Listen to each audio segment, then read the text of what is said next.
morning, squad. Happy hump day, and welcome back to MadMizzy Sports Morning Show, the #1 spot for sports news in the morning, everything sports news. And our rundown is going to be pretty quick today, not too much sports news out. We got the Suns, the Phoenix Mercury owner being suspended for a year and fined $10 million. I'm going to touch on that. We got a breakdown and an update on the injuries to TJ Watt and Dak Prescott.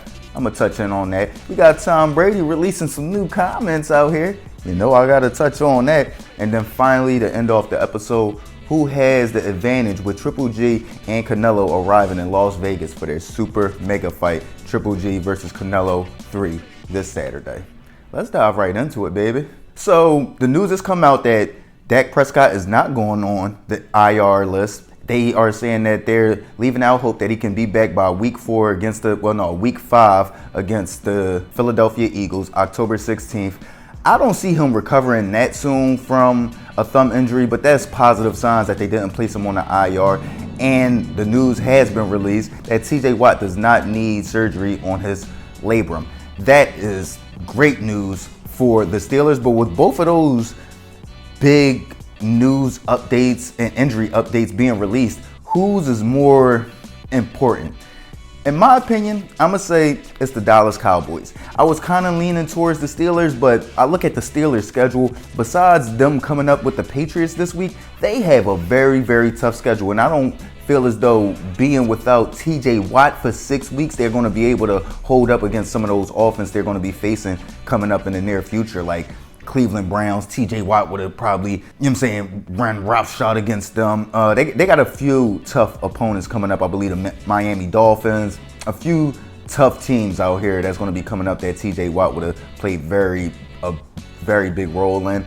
But I'm going to lean towards more so Dak because he's coming back sooner and he's in the weaker division and he's in the weaker conference. So they'll have a way better shot of rebounding from a possible bad start. But I'm looking at their schedule as well. They got to get one against the Giants or the Redskins. And looking at both of those teams in week 1, that's not a guarantee. They got the Bengals this week.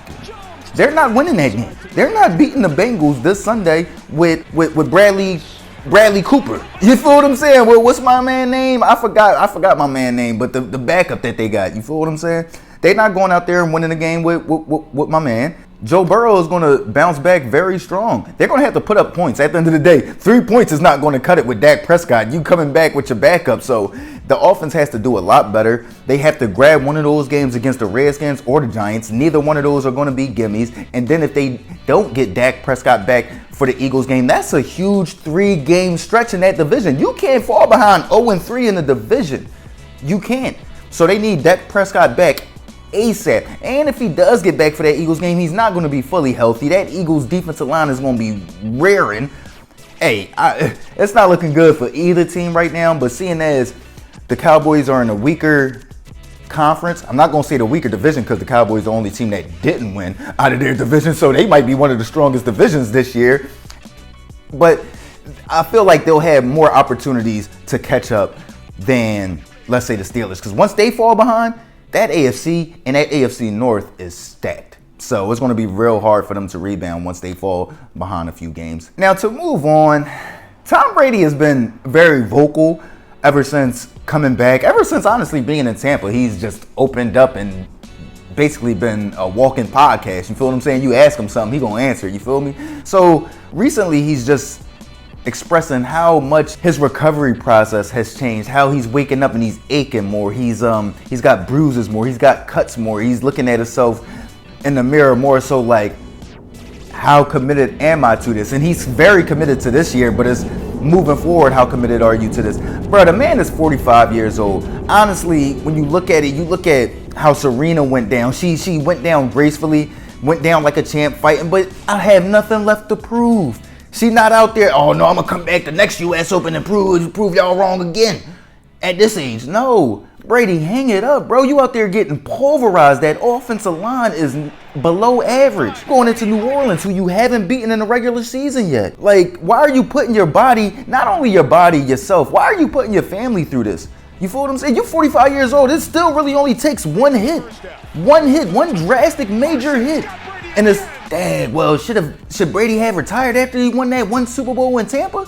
Like, we don't want that. You're playing so well. You'll be remembered and revered as being leaving at the top of your game. Why do you want to go until you're like Peyton in his last year, until you're like Michael Jordan in his last year? You get what I'm saying? Don't go on until you're completely a shell of yourself, especially after the career you've had. Why are you still out there putting yourself through this? Why? You have nothing left to prove. I'm his biggest pundit.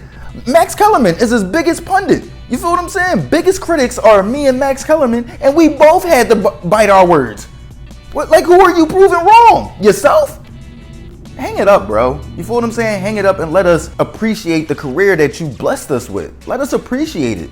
You get what I'm saying? Let us honor you. Now to move on into some more serious news, some more life side news. We have another owner found in a professional sport to be racist and misogynistic.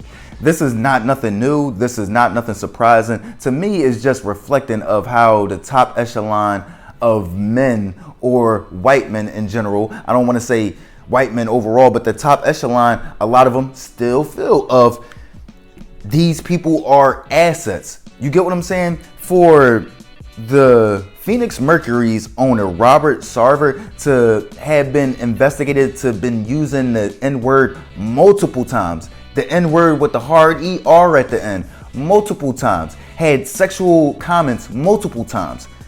Why are you in the WNBA? Do you really like the WNBA?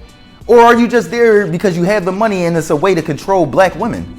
Because it's a predominantly black sport. Now, I'm going to shout out Della Don, Breonna Stewart, all the great white players in that league, but that's a predominantly black sport. Do you actually like that sport, or do you want to be around black women and be able to control them and say what you want to say?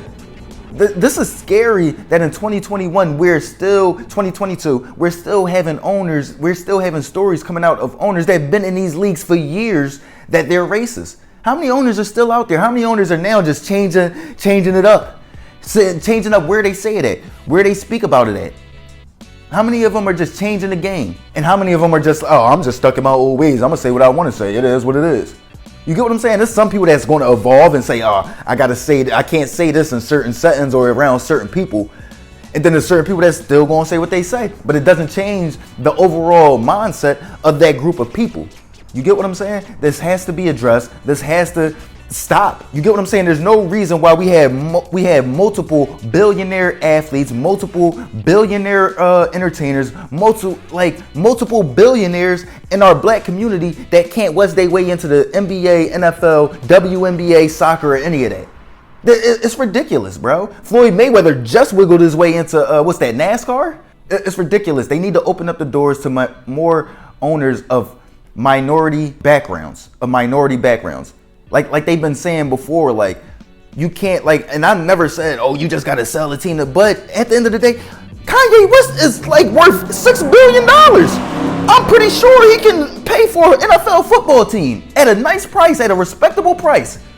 Give these dudes an opportunity, man. Since y'all still giving these dudes that clearly undermine people based off of the color of their skin or their gender. You still want to give these people opportunities, but you don't want to give us the opportunities. It's ridiculous. It's ridiculous, man, and I'm sick of it. I'm real life sick of it. But, man, y'all know I'm hyped to end off this episode with the super mega fight coming this Saturday. Triple G versus Canelo 3.